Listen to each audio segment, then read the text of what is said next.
जनता आम जनता का सवाल है कि राजीव वास्की लोकसभा चुनाव को लेकर क्यों नहीं सोच रहे। राजीव जी, आप झारखंड में नीति को लेकर और विभिन्न मुद्दों को लेकर आपने आंदोलन किए, तो क्या ऑफर लेटर नहीं आया है लोकसभा चुनाव लड़ने के लिए कोई भी पार्टी से? जी, हम आपसे एक सवाल पूछना चाहेंगे कि आपने बहुत सारे मुद्दा को लेकर आंदोलन किए, धरना प्रदर्शन किए, तो क्या आपको डर नहीं लगता केसेस हो जाएगा, जेल चल जाएंगे? आज यहाँ के युवा जिस तरह से स्थान नीति के मुद्दा को लेकर के यहाँ के युवा रोड पर धरना दिए, मेरे ऊपर भी कई केसेस हुए जिसको हमने झेला। मेरे संग साथी लोग, मेरे कई ऐसे फ्रेंड हैं, साथी हैं जो जेल जाके वापस आए। 17 से 18 साल भाजपा ने राज किया है, लेकिन आज वो कह रहे हैं कि गठबंधन सरकार जो है विकास विरोधी है। साफ साफ जाहिर होता है कि इससे जो भी लोग आगे आए, जो भी लोग हक की लड़ाई के लिए आगे आवाज़ दिए, उनके ऊपर केस ठोका गया और उसको जेल भेजा गया। ये काम भाजपा वालों ने किया।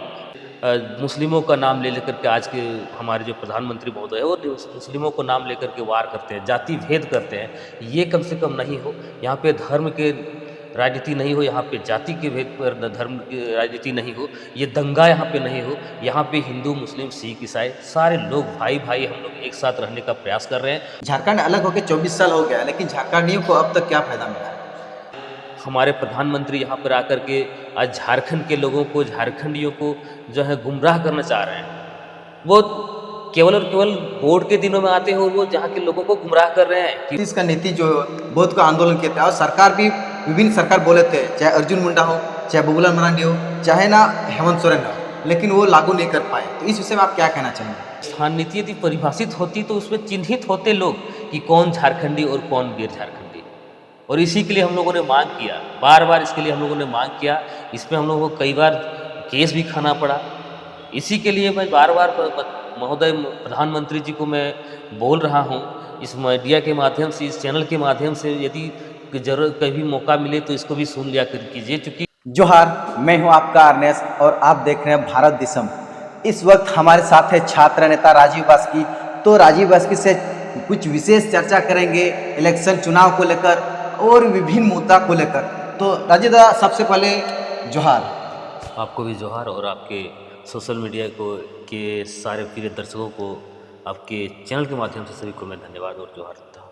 दादा, मैं ये कहना चाह रहा हूँ कि जेएमएम, बीजेपी या कांग्रेस में से कौन सा दल है जिसमें आपकी धारा निकट होती है? देखिए, सबसे पहली बात कि हम आज जिस परिस्थिति से गुजर रहे हैं, हमारा झारखंड प्रदेश या कहा जाए पूरे भारत देश जिस विकट परिस्थिति से गुजर रही है, हम लोग देख पा रहे हैं कि हमारे भारत देश में बीजेपी 10 साल शासन किए। यदि हम बात करें झारखंड की, तो यहाँ भी इन्होंने मैक्सिमम टाइम भाजपा ने ही राज किया। मैं माननीय प्रधानमंत्री महोदय को मैं सम्मान करता हूँ, आदरपूर्वक मैं उसे सम्मान देता हूँ, ऐसा नहीं है, क्योंकि वो हमारे संवैधानिक पद पे बैठे हुए व्यक्ति हैं। लेकिन सबसे पहली बात है कि धारा क्या है, विचारधारा क्या है। सबसे पहली बात है, हम छात्र आज जिस परिस्थिति से, जिस दौर से गुजर रहे हैं, ये कहीं ना कहीं एक विकट परिस्थिति है। जिस तरह से हमारे सरकार ने, केंद्र सरकार ने, हमारे बीजेपी सरकार ने, हमारे देश के प्रधानमंत्री ने जिस तरह से आश्वासन यहाँ के युवाओं को दिया था, वो आज कहीं ना कहीं धरातल पर दिख नहीं रही। तो राजीव जी, हमारे झारखंड सरकार बहुत कोई बने, बबूलाल मरांडी हुआ, हेमंत सोरेन हुआ, वो दोनों नेता में से कौन बेहतर नेता है? देखिए, बेहतर होना और ना होना, ये कोई सलमान खान या फिर कोई शाहरुख खान का तुलनात्मक हम लोग यहाँ पे नहीं कर रहे हैं। किसी का चेहरा अच्छा दिख जाने से, किसी का चेहरा बुरा दिख जाने से, कोई जवान दिख जाने से, कोई बूढ़ा दिख जाने से हम उसे अच्छा या बुरा उस पर तुलना नहीं कर सकते हैं और उस पर हम लोग चर्चा भी नहीं करना चाहते। सीधी सीधी बात है, जो हमारे लिए काम करेगी, जो यहाँ के युवाओं के लिए काम करेगी, जो बेरोज़गारों के लिए काम करेगी, जो यहाँ के स्वास्थ्य के लिए काम करेगी, जो यहाँ के बेरोज़गार युवाओं के लिए बात करेगी, मैं उसे सर्वश्रेष्ठ मानूंगा। मैं उसे यहाँ के यहाँ के युवाओं के लिए प्राथमिकता दूंगा, वो मेरे लिए अच्छे होंगे। लेकिन जिस तरह से हमें सिर्फ और सिर्फ आश्वासन दिया जाता है, आज यहाँ के युवा जिस तरह से स्थान नीति के मुद्दा को लेकर के यहाँ के युवा रोड पर धरना दिए, मेरे ऊपर भी कई केसेस हुए जिसको हमने झेला। मेरे संग साथी लोग, मेरे कई ऐसे फ्रेंड हैं, साथी हैं जो जेल जाके वापस आए। तो ये कहीं ना कहीं दुर्भाग्य है जिस तरह से हमारे लोगों को यहाँ पे शोषित किया जाता है। लेकिन आज तक यहाँ से जिस तरह से, ये केंद्र की बात थी, यदि स्थान नीति यहाँ पे परिभाषित करना होता तो केंद्र की बात थी। यहाँ झारखंड सरकार ने पारित कर प्रस्ताव को भेज दिया था, लेकिन केंद्र ने क्या किया, उसको ठुकरा दिया, उसको ठंडे बस्ते में उसको दफन करके रख दिया। अच्छा, नीति का बात जिस हिसाब से आप बोले तो 1932 का नीति जो बहुत को आंदोलन किए थे, और सरकार भी विभिन्न सरकार बोले थे, चाहे अर्जुन मुंडा हो, चाहे बबूलाल मरांडी हो, चाहे ना हेमंत सोरेन हो, लेकिन वो लागू नहीं कर पाए। तो इस विषय में आप क्या कहना चाहेंगे? नहीं, यही बात मैं अभी तुरंत यही बात बता रहा था कि सरकार का जो बात होता है, यहाँ का धर्म कोड की बात हो, यहाँ का स्थान नीति की बात हो, नियोजन नीति की बात हो, तो जो स्थान नीति और धर्म कोड का जो बात है, ये कहीं ना कहीं केंद्र का मामला है, और इसको यहाँ से भेजा गया और वहाँ केंद्र में इसको ठंडे बस्ते में भर के रखा गया। और जिस तरह से हमारे यहाँ देश के प्रधानमंत्री महोदय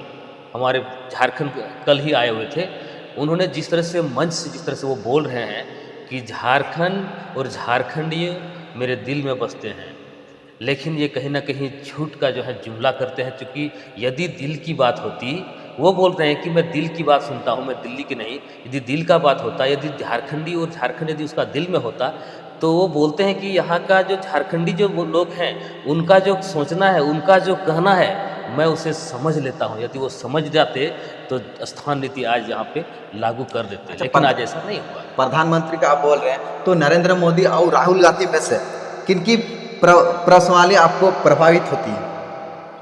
देखिए, जिस तरह से हमने 10 साल का कार्यकाल देखा और उसके पूर्व के जो कार्यकाल हमने देखा, उसके पूर्व का तो हमको बहुत कुछ नहीं भी याद आ रहा है, बहुत कुछ मतलब नहीं दिख रहा है, कुछ कुछ ऐसा भी चीज़ है जो दिख रहा है, बहुत तनाशाही नहीं हुआ था। लेकिन जिस तरह से आज धर्म के नाम पे, जाति के नाम पे, आज जिस तरह से मुस्लिमों का नाम ले लेकर के आज के हमारे जो प्रधानमंत्री महोदय है, वो मुस्लिमों को नाम लेकर के वार करते हैं, जाति भेद करते हैं, ये कम से कम नहीं हो। यहाँ पे धर्म के राजनीति नहीं हो, यहाँ पे जाति के भेद पर धर्म की राजनीति नहीं हो, ये दंगा यहाँ पे नहीं हो। यहाँ पे हिंदू, मुस्लिम, सिख, ईसाई सारे लोग भाई भाई हम लोग एक साथ रहने का प्रयास कर रहे हैं। और ये देश जो है, भारत देश धर्मनिरपेक्ष वाला देश है, यहाँ पे सारे लोग मिलजुल के रहते हैं। लेकिन इस तरह का जो यहाँ पे भेदभाव किया जाता है, ये नहीं होना चाहिए। धर्म की राजनीति तो कम से कम नहीं होना चाहिए। यहाँ पे बेरोजगार के लिए बात होना चाहिए, शिक्षा के लिए बात होना चाहिए, स्वास्थ्य के लिए बात होना चाहिए। आज यहाँ पे महंगाई बढ़ी हुई है, उस पर बात होना चाहिए। ये मैं कहना चाह रहा हूँ। राजीव जी, आप झारखंड में नीति को लेकर और विभिन्न मुद्दों को लेकर आपने आंदोलन किए, तो क्या ऑफर लेटर नहीं आया है लोकसभा चुनाव लड़ने के लिए कोई भी पार्टी से? देखिए, ऑफर लेटर का जहाँ तक बात है, देखिए हम लोग जिस तरह से आंदोलन कर रहे हैं, हम लोग रोड पे आंदोलन कर रहे हैं, और आज से नहीं, छात्र हित में आज मेरा काफ़ी दिन हो चुका है। हमको नहीं लगता कि मेरे साथ जितने भी साथी हैं, मेरे आंदोलनकारी साथी और 2-3 हैं जो हमसे आगे से भी हैं, और मेरे साथ मेरे जो लेवल के लड़के हैं, मेरे जो लेवल के और छात्र थे, वो कहीं ना कहीं आज यहाँ पे नहीं है। जो हम जिस दौर से हम गुजर रहे हैं, कई लंबा संघर्ष हमने किया है, और सारे जगह सारे छात्रों के लिए हमने छात्र हित के लिए हमेशा आवाज़ उठाया है। चाहे वो कभी ज़रूरत पड़ता तो समाज के लिए भी आवाज़ उठाया है, मैंने नीति के लिए आवाज़ उठाया है। मैंने कई जगह ऐसा भी फंसा है कि मेरे नाम पे केस भी दर्ज हुआ है। तो मैं उन चीज़ों को लेकर के नहीं डरता हूँ। लेकिन आज जिस तरह से हम लोग संघर्ष किए, जिस तरह से हम लोगों ने डिग्रियां लेकर रखी, जिस तरह से हमारे और भी साथी लोग हैं जो आज पढ़ लिख करके डिग्री लेकर के बेरोज़गार भटक रहे हैं, बेरोज़गार घर में पड़े हुए हैं, तो ये सारे मुद्दों को लेकर के आज जहाँ पे किसान जो हैं अपना अनाज को सही दाम पे बेच नहीं पा रहे हैं, इन सारे मुद्दों को लेकर के हम लोग ज़रूरत पड़ता है तो जब ज़रूरत पड़ा तब तक हम लोगों ने आवाज़ उठाई इस पर। और कहीं ना कहीं आज भी देख पा रहे हैं कि महंगाई, बेरोज़गारी कहीं ना कहीं चरम पर है। तो ये सारे मुद्दों को लेकर के हम आज भी यही बार बार हम लोग कह रहे हैं कि इस पर कम से कम डिबेट होना चाहिए। आज हमारे प्रधानमंत्री यहाँ पर आकर के आज झारखंड के लोगों को, झारखंडियों को जो है गुमराह करना चाह रहे हैं। वो केवल और केवल वोट के दिनों में आते हैं और वो जहाँ के लोगों को गुमराह कर रहे हैं कि उन्होंने बोला कि मैं नहीं, झारखंडी मेरे दिल में है। झारखंडियों का दिल का बात मैं खुद समझ जाता हूँ। यदि वो समझ जाते तो यहाँ के झारखंड के युवा जो है तपती हुई धूप में जिस तरह से हमारे छात्र साथियों ने, मेरे साथ आंदोलनकारी साथियों ने सड़कों पे धरना देने का काम किया था, यदि ऐसा होता तो प्रधानमंत्री नरेंद्र मोदी जी सेंट्रल में ये कानून पास कर देते। आज यहाँ के युवाओं को रोजगार मिल गया होता। यहाँ का जो रोजगार आज जो यहाँ के युवा बेरोजगार भटक रहे हैं, वो युवा कम से कम आज कहीं ना कहीं उज्जवल भविष्य के साथ। झारखंड का बात बोल रहे हैं, झारखंड में जिस हिसाब से देखा जाए तो बाहरी खुलेआम हमारे झारखंड में घर परिवार बना लिए, उसको किस प्रकार से रोका जा सकता है? नहीं, यही तो स्थान नीति, डोमिसाइल नीति जो है यही है। उसको चिन्हित करने का यही एक तरीका होता कि स्थान नीति यदि परिभाषित होती तो उसमें चिन्हित होते लोग कि कौन झारखंडी और कौन गैर झारखंडी। और इसी के लिए हम लोगों ने मांग किया, बार बार इसके लिए हम लोगों ने मांग किया। इसमें हम लोगों को कई बार केस भी खाना पड़ा। इसी के लिए मैं बार बार महोदय प्रधानमंत्री जी को मैं बोल रहा हूँ, इस मीडिया के माध्यम से, इस चैनल के माध्यम से, यदि जरूर कभी मौका मिले तो इसको भी सुन लिया कीजिए। क्योंकि यदि इस तरह से होता तो यहाँ पे स्वतः यदि स्थान नीति परिभाषित कर देते तो स्वतः लोग अपने पहचान में आ जाते कि ये झारखंडी है, ये गैर झारखंडी है। झारखंड अलग होकर 24 साल हो गया, लेकिन झारखंडियों को अब तक क्या फायदा मिला है? विडंबना है कि आज झारखंड प्रदेश अलग राज्य हो चुका है। लेकिन जिस तरह से हमारे प्रधानमंत्री नरेंद्र मोदी जी बोलते हैं कि झारखंड राज्य अलग हुआ, यहाँ पे इंडिया गठबंधन वाले लोग जो हैं वो सारे लोग विकास विरोधी हैं। लेकिन मैं ये एक बात कहना चाहता हूँ, मैं हर एक बार इस मीडिया के माध्यम से, और भी मेरा वीडियो खंगाला जा सकता है, हमने हमेशा बोला है कि झारखंड प्रदेश जब से अलग हुआ है तब से यदि किसी ने राज किया है तो वो है भाजपा पार्टी। सबसे ज़्यादा बीजेपी वालों ने झारखंड प्रदेश में राज किया है 24 सालों के झारखंड में। उनका नहीं भी होगा तो 17 से 18 साल भाजपा ने राज किया है। लेकिन आज वो कह रहे हैं कि गठबंधन सरकार जो है विकास विरोधी है। साफ साफ जाहिर होता है कि इससे जो भी लोग आगे आए, जो भी लोग हक की लड़ाई के लिए आगे आवाज़ दिए, उनके ऊपर केस ठोका गया और उसको जेल भेजा गया। ये काम भाजपा वालों ने किया। लेकिन आज जिस तरह से हम लोग बार बार सरकार के माध्यम से हम लोगों ने लेटर लिखने का काम किया, हम लोगों ने प्रस्ताव भिजवाने का काम किया, चाहे वो धर्म का कोर्ट की मामला हो, चाहे स्थान नीति की बात हो, सारे मामला पर हम लोगों ने बार बार लेटर देने का काम किया। लेकिन आज तक एक भी मामला को उन्होंने उजागर नहीं किया, एक भी मामला को उन्होंने धरातल पर पारित नहीं किया। राजीव जी, आपने भाषा अंगी, भोजपुरी, महंगी भाषा को लेकर विरोध किए थे, तो क्या आपको क्या लगता है झारखंड में नहीं चलना चाहिए उस भाषा? देखिए, वो तो विरोध शुरू हुआ आपका धनबाद बोकारो एरिया से, हम लोगों ने भी उस पर समर्थन किया था। और जहाँ तक बात है, यदि वो उनका संख्या यहाँ नगण्य है तो बिल्कुल नहीं होना चाहिए। मैं साफ बयान कहना चाहूँगा, जब उसके लोग, बोलने वाले लोग यहाँ पे नहीं हैं तो उसका कोई मतलब नहीं बनता है। हमारे झारखंड में खास करके देखा जाए तो हमारे संथाल परगना में दिन ब दिन अत्याचार, बलात्कार, शोषण होते जा रहा है, लेकिन इस विषय में कोई नेता या मंत्री आवाज़ नहीं उठा रहा है। तो इस विषय में आप क्या कहना चाहेंगे? ये दुर्भाग्य है कि यहाँ के आज जो जनप्रतिनिधि जितने भी सारे लोग अपना वोट बैंक बचाने के लिए इन सारे मुद्दों पर मौन धारण करके रखते हैं। यदि वो बोल देते हैं तो उसको पता चल जाता है कि नहीं, मेरा वोट बैंक गड़बड़ा जाएगा। और यही कारण है कि आज केवल और केवल इस पर जो है छात्र स्टूडेंट को यहाँ पे रोड में उतरना पड़ता है, चक्का जाम करना पड़ता है। जितने भी यहाँ अत्याचार होता है, रेप के कांड होते हैं, कई ऐसे मामला हुए हैं जिसमें आपने भी देखा होगा, और हमने तो खुद उस पर इन्वॉल्व होकर के अपना प्रदर्शन किया है हर एक बार। कई बार दुमका बंद हुआ, कई बार संथाल परगना बंद हुआ। लेकिन इन मुद्दों पर सीधा सीधा बात है कि इन लोगों को सिर्फ और सिर्फ यहाँ के आम आवाम से, झारखंडियों से इन लोगों को प्यार नहीं है। सिर्फ और सिर्फ यहाँ का खनिज संपदा से, यहाँ का कोयला से, बालू से, गिट्टी से, बस यही सब चीज़ों से इन लोगों को प्यार है, खनिज संपदा से प्यार है, यहाँ के पब्लिक से। तो राजीव जी, हम आपसे एक सवाल पूछना चाहेंगे कि आपने बहुत सारे मुद्दा को लेकर आंदोलन किए, धरना प्रदर्शन किए, तो क्या आपको डर नहीं लगता केसेस हो जाएगा, जेल चल जाएंगे? देखिए, डर हर किसी को है, लेकिन यदि मैं सच्चाई के लिए लड़ रहा हूँ, यदि मैं सच्चाई के लिए, झारखंडियों के हित के लिए लड़ रहा हूँ, तो मुझे अपने घर के लिए, अपना अधिकार के लिए, अपना हक के लिए लड़ने के लिए यदि जेल हो जाए, यदि जेल हो जाए, केस हो जाए, तो मुझे इससे कोई डर नहीं लगता। क्योंकि अपना हक और अधिकार के लिए, अपना झारखंड वासियों के लिए, अपना छात्र, स्टूडेंट, बेरोजगार युवाओं के लिए मैंने आवाज़ उठाया है। मैंने किसी का कत्ल नहीं किया, मैंने किसी का जुर्म नहीं किया, किसी के ऊपर जुर्म नहीं किया है।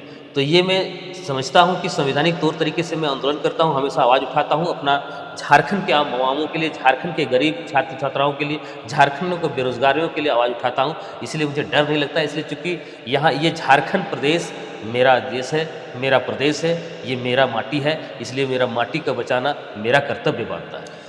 आम जनता का सवाल है कि राजीव वास्की लोकसभा चुनाव को लेकर क्यों नहीं सोच रहे? देखिए सोच रहे हैं, आज जिस तरह से हम लोगों ने लोकतंत्र की बचाने की बात हो रही है, जिस तरह से आज संविधान बचाने की बात हो रही है, मैं सोच रहा हूँ उस चीज़ को, क्योंकि सोचना भी लाजमी है, क्योंकि आज हम लोग पढ़ लिख लिए हैं, आज हम लोग सारी चीज़ों को जान रहे हैं। मेरे जितने भी छात्र साथी हैं, जितने भी आंदोलनकारी साथी हैं, सारे लोग इस चीज़ों को अवलोकन कर रहे हैं। आज इसीलिए हम लोग लोकतंत्र को बचाने की हम लोग बात कर रहे हैं। जिस तरह से आज कई सोशल मीडिया में हमने देखा, आपने भी देखा होगा, पूरे देश देख रहा है कि कई सोशल मीडिया में ऐसा भी स्टेटमेंट आया है, डिबेट आया है कि संविधान को बदलने की बात हो रही है। तो इस पर हम लोग सहमत नहीं हैं। ये संविधान कैसे बचे, बाबा साहब भीमराव अम्बेडकर का बनाया हुआ हमारा संविधान कैसे बचे, जिस पर हमें अधिकार दिया गया है, जिस पर पिछड़ी जातियों को, जिस पर आदिवासियों को, जिस पर सारे क्षुद्र को, सारे लोगों को, जिस पर कैटेगरी वाइज अधिकार हम लोग को दिया गया, आज सीना तान के जो खुल के जीने का हमको अधिकार मिला, तो उसी संविधान के तहत मिला। तो जनता का सवाल ये है कि राजीव वास्की ने सड़क पर या विभिन्न जगह पर आंदोलन कर रहे हैं, धरना प्रदर्शन कर रहे हैं, तो क्यों ना संसद भवन में एक आवाज़ उठाएं, इसलिए क्यों नहीं चुनाव लड़ रहे? देखिए अभी हो सकता है उस तरह का डिमांड नहीं हुआ। यदि पब्लिक इस तरह का डिमांड करेगी तो मैं बेशक आज रोड पर आवाज़ उठा रहा हूँ, मैं ज़रूर जाकर के सदन में उठाऊँगा। यदि ज़रूरत पड़े, पब्लिक का डिमांड हो, पब्लिक यदि चाहेगी, यहाँ का जनता चाहेगा, तो मुझे ज़रूर भेजने का काम वो लोग करेंगे। उन लोगों का प्यार, उन लोगों का स्नेह, जिस दिन हम उन लोगों को मेरे ऊपर भरोसा हो जाएगा, हम भी उन लोगों के ऊपर भरोसा करेंगे। हमको पता चल जाए कि नहीं, यहाँ के लोग हमें प्यार दे रहे हैं, हमारे लोग हमें सदन में जान करके हमको आवाज़ उठाने के लिए लोग प्रेरित कर रहे हैं। यदि ऐसा जिस दिन भी सिचुएशन आएगा तो मैं बेशक जा कर के अपना झारखंडियों का, आमों का और पूरे झारखंड प्रदेश के देश के लिए जो कई ऐसा मामला है, मैं सारे लोगों के लिए सदन में जाकर के आवाज़ उठाने का काम करूँगा। बहुत बहुत धन्यवाद राजीव जी। जैसे कि अभी विभिन्न मुद्दा को लेकर हम और राजीव वास्की चर्चा की, और अगला किससे चर्चा करेंगे आप लोग जरूर कमेंट कीजिए, और इसी तरह न्यूज़ दिखाते रहेंगे। आप लोग इस भारत देशम को सब्सक्राइब करें। धन्यवाद।